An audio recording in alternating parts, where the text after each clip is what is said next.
in my last breaths, reflecting on things, if I could say to myself, I helped one person, I stopped one person from giving up or from taking their own life at the end of the day, that's what drives me. And welcome everyone to another episode of Humanity 2.0 podcast, where we are talking to humans about humanity. Imagine that. Today's guest is Richard Williams, who is the founder of Really Healed. Now, Richard went through several lived experiences where there was trauma, there was addiction, and Richard eventually found himself at a turning point where he chose the path that led to where he is today. And we are going to explore that path and also ask Richard questions about humanity. We are so happy that you're here today, Richard. How are you today? Thank you, Vanessa. Really good. Thank you. So I'm all the way over in Ireland, but maybe with this podcast, we might get a few people to tune into yourself. Really looking forward to it. I'm good. Good. I'm a huge fan of Ireland. So Ireland people, please listen. I would love to have you. My biggest question today, first and foremost, is, are you a good human and why? I try to be a good human. I pick progress over perfection because I don't think there's such thing as perfection. I don't place myself or anyone else up on a pedestal. So generally when I'm asked on a scale of 1 to 10, where do I see anything? I'll never give it past a 9 for the simple reason that I always believe there's room for improvement. So as in myself, I would say, yes, I'm a reasonably good human, but I do have my flaws and I fail occasionally. But I suppose when I learn from them and grow from it, that's progress. So I'm happy with that. Excellent. And I believe that the work that you do, which we'll talk about a little bit more later, I think that automatically qualifies you as an excellent human because you are serving others and you're, just really offering something of value to humanity. So spoiler, but you're an awesome human. Okay. Now, we all have moments where another person or another soul reminds us of our shared humanness, whether it be an experience of empathy or something really kind that was done by someone else that just kind of struck you. Do you have a person that you automatically think of, and what's that story?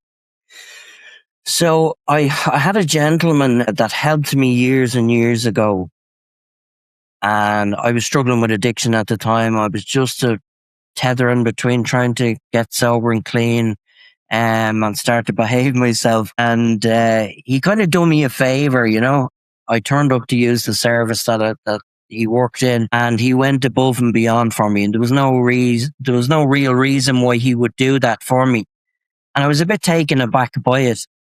And so jokingly, I call him my guru, so even today, 20 years on, or 22 years on, I'm still great friends with him now. And he's my go-to.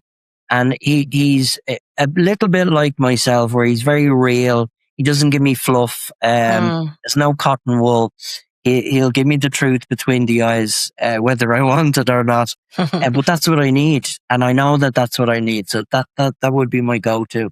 Yeah, those are the best kind of people. Now, I'm curious though, because people that we've known throughout different versions of ourselves, right? Different years, we change. And so did the conversations with that particular person change over the years, and how so?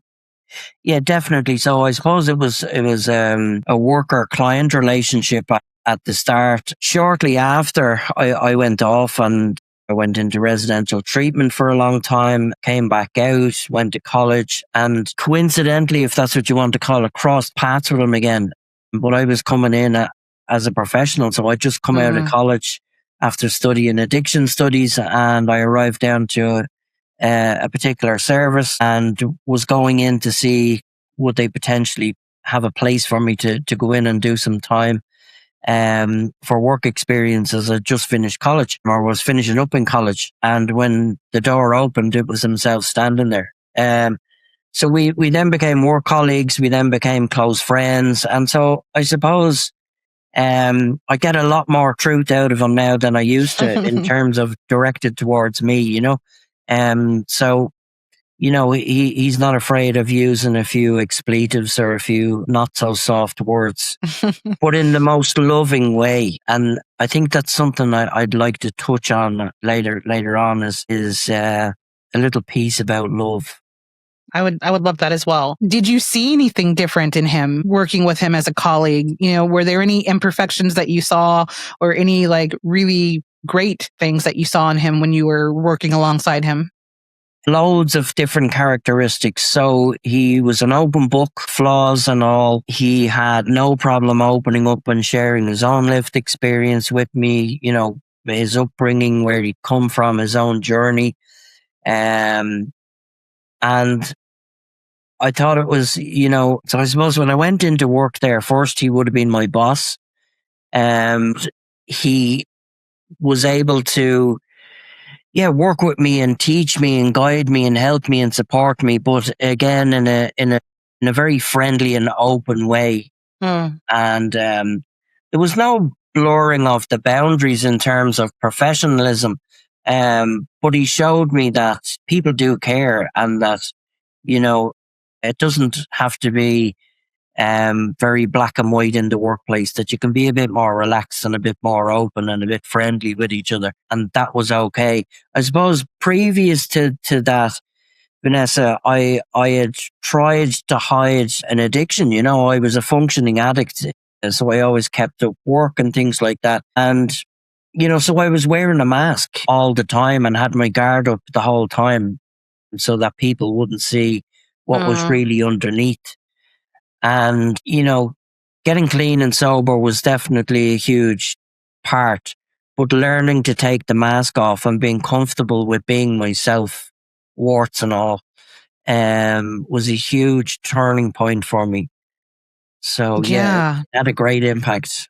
That makes me think about the moment that you decided to take off that mask. Like what is the moment for you where you decided to take it off and be out in the open? It was a very slow process, Vanessa, and I suppose it happened incrementally because, if you're around family, you wear one mask. If you're around friends, you wear another mask. If you're in a professional setting, etc., etc. If I'm working with a client now, excuse me, I'm suffering with a bit of a head cold.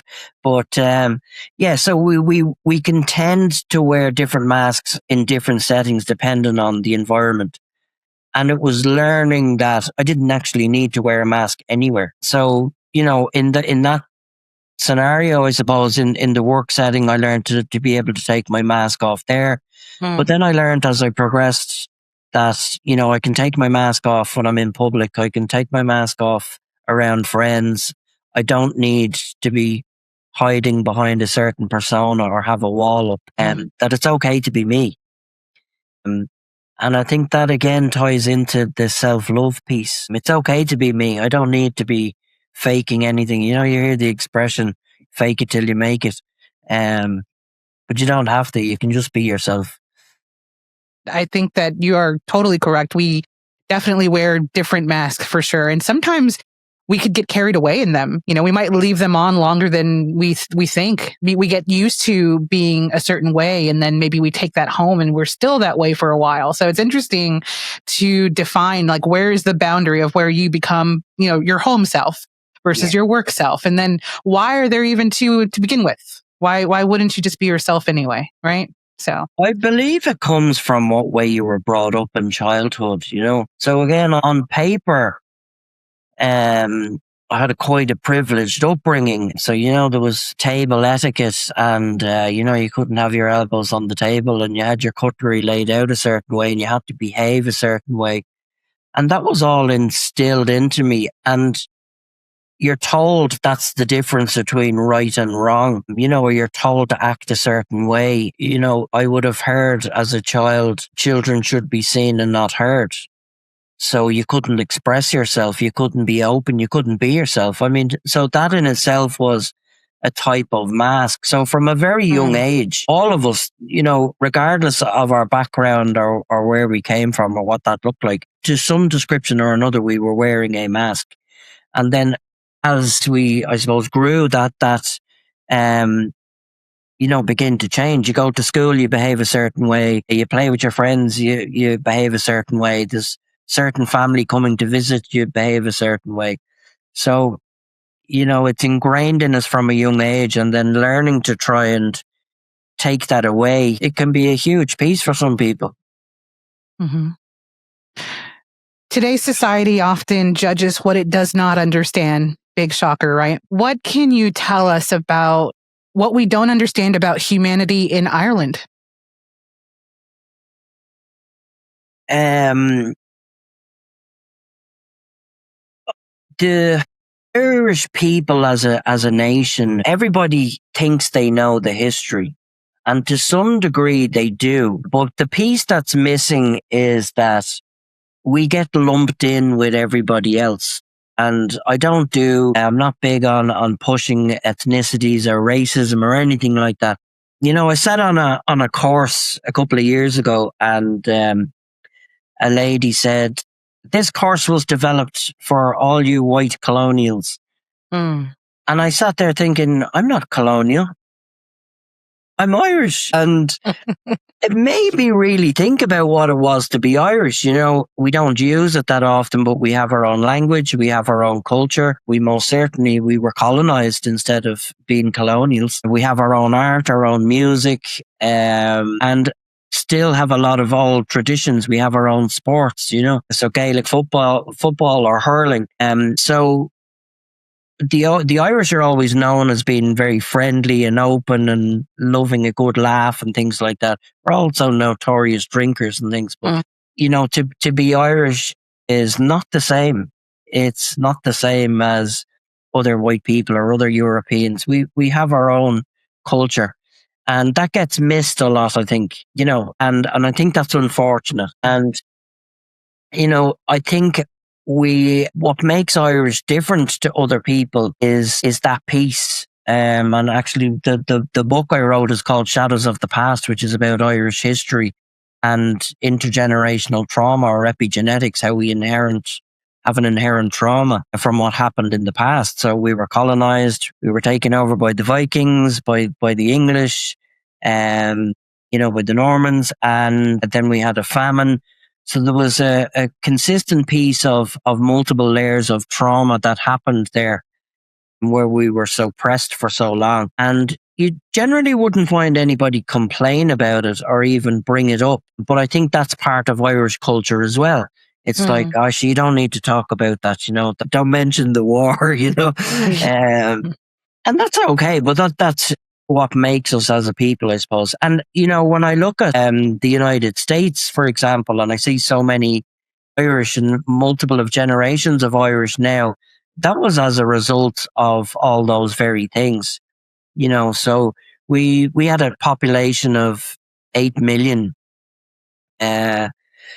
150 years ago, and there was a great famine in Ireland, the potato famine they call it, and we ended up with 3 million people left in the country that were alive. So whether they passed away or they emigrated or they were sent off in what were called the coffin ships, which was, if you make it to your destination, you're lucky, you know.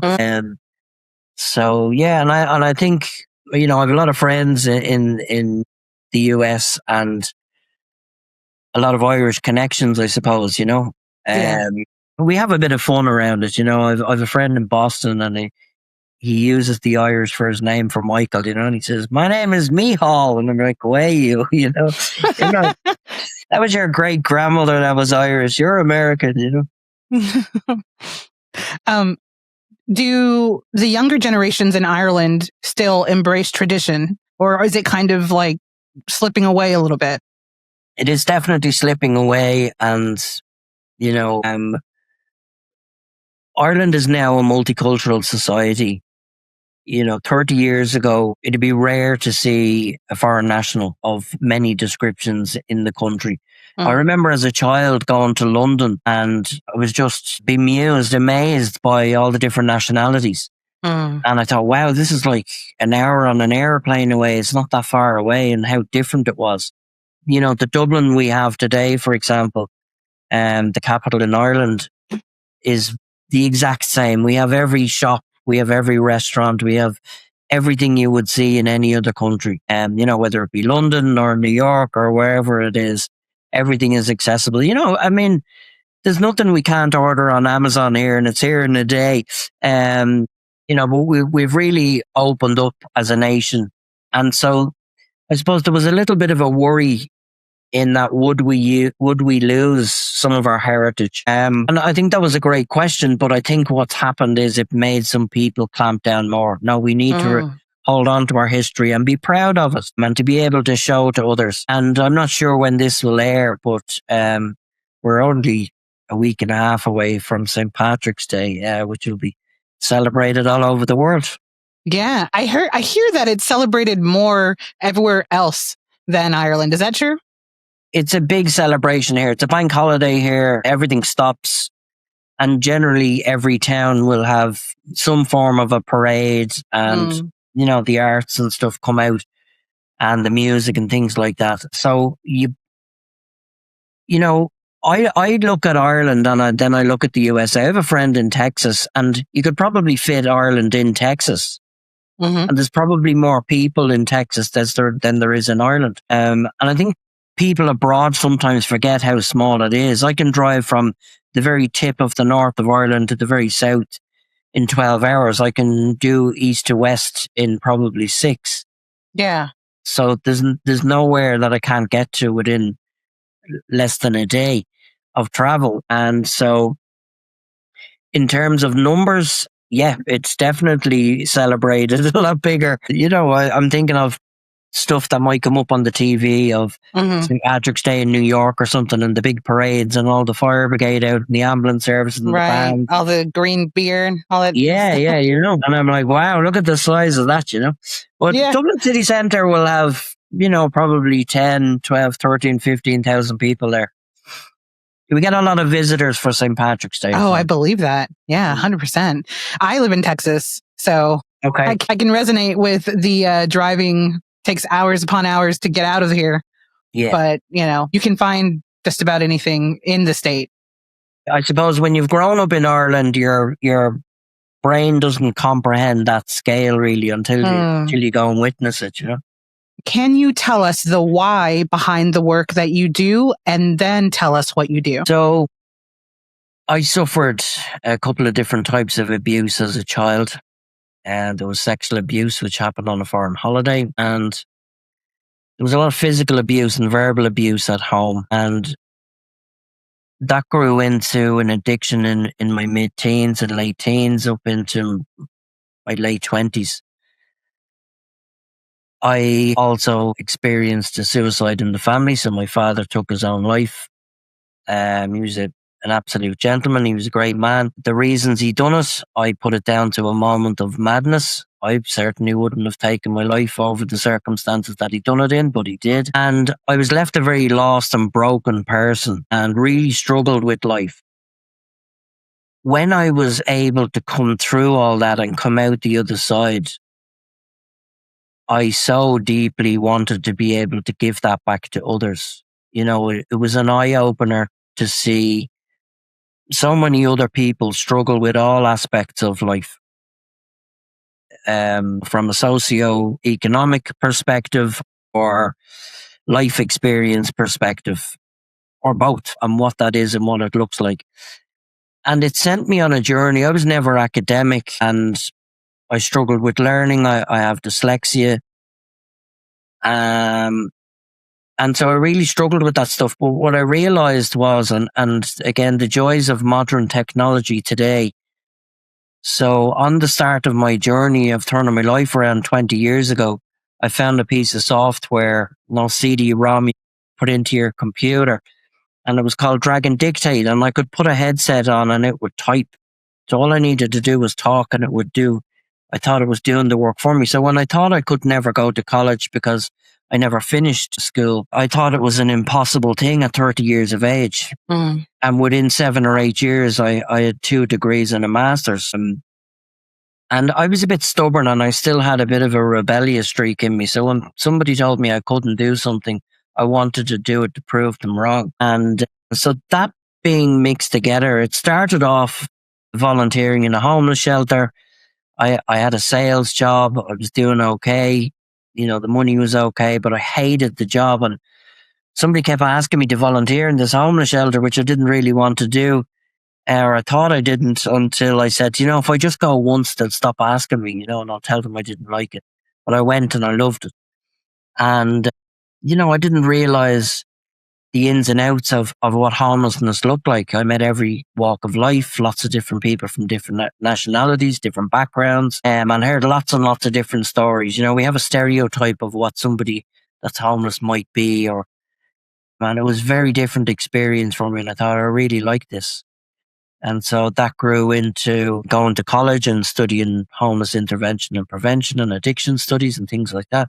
Yeah. And, as I progressed and went through my professional career, I got into counseling and different types of therapy to be able to give back and support. But on all of that journey, what I realized was as I was learning this academia to be able to help others, I had to apply it to myself first. So I kind of became my own therapist nearly, although there was lots of that along the way as well with people that had helped me.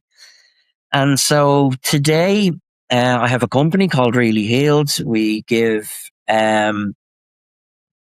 life coaching, mentorship for people with life controlling issues. So we use a very person centered model. And I like to look at the person, figure out what it is that they're struggling with, which generally isn't the real issue. It's usually something else. It's something underneath that drives them to that, and be able to build a plan for them that works for them.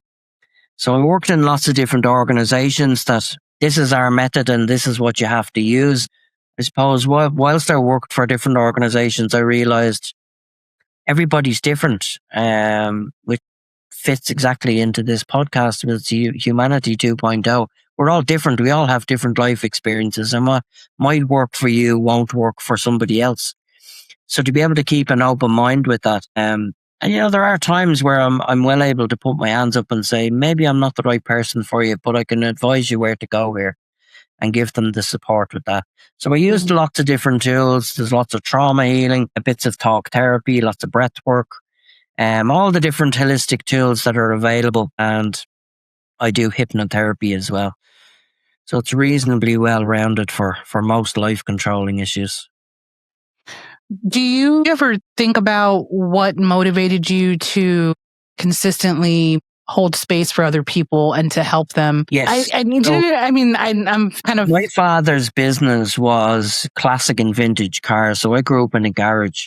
So he done sales, parts, restoration work, all that kind of stuff, supplied them for movies. And I remember working in the garage with my father, and I'd come back from a job I was working in at the time, and I was giving out to him about the job. And he said to me, son, go and find a job that you love and you'll never work another day in your life. And I didn't really fully grasp or understand at the time what he meant by that. But his whole life, he was in all the different car clubs. He was on committees. He'd go away for weekends with the old cars with his pals. And then that was his business as well. So it was clear to me that, his friends were based around that. His work was based around that. It was his hobby, his interest. He'd go to his house at 10 o'clock at night and he wouldn't be there. And you'd go down to the garage and there he'd be working away in the car. And you'd say to him, what are you doing? He'd say, I'm happy, this is what I love doing. And, I suppose my father took his own life, and suicide is a huge thing, and the impact that it has, not only on the family members, but his friends and the outside circle and, all of that. And I had considered it and attempted it myself when I was younger. But when I came through the far side, I realized the almost epidemic of not only life controlling issues, but mental health and suicide as well. And what I would give to have, if I was lying on my deathbed in the hospital in my last breaths and was reflecting on things, if I could say to myself, I helped one person, I stopped one person from giving up or from taking their own life, I'd be happy. And that's it, at the end of the day. That's what drives me. That's what compels me. That's what, I love learning now. I love learning new things. I love being open-minded. I was a terrible skeptic for many, many years, very closed book. Where I'd believe in one methodology and nothing else could be right. And I was questioned on that many years ago and told, keep your eyes open, be open to things. People are different. And that's where that person-centered piece, I suppose, really came in. You don't have to have the same background as somebody or the same life experience or anything like that to be able to help and give back. If you could share a message with humanity, and not counting the one you just gave, because it's almost exactly what I was going to ask, but any other message that you would share with humanity, what would that be? Love. So the English language has done us an injustice. So if we look at different languages like Latin and Greek and Hebrew and different things like that, there's 7 different types of love. There's 7 different words that are used, and they describe all different types of love. And if love didn't exist, or the lack of love, drastic and bad things happen. It starts with self-love, because I need to be able to love myself first in order to love others. I can't pour from an empty cup. That's my strong belief on that. So self-love, it's part of the restoration process when somebody really wants to turn their life around. But there's all different types of love. There's a friendly love. There's a relationship love. There's a passionate love. There's loving the difficult to love. So it's okay to love people from a distance. It's okay to love people that you don't like. I remember going into a manager years ago and saying, that other staff member is driving me crazy, and he said, just love him. And I said, how can I love him? I don't like him. And he said, I didn't ask you to like him. I asked you to love him. And that led into a conversation, which when he said it to me initially, I didn't understand. And now I get exactly what he meant. By the time I'd finished the conversation, I knew what he meant. Give him a space, show him respect. You don't have to have the cheeky answer back to him, if he cuts across you or anything like that. And so love is a huge element of everything. And everybody deserves to be loved.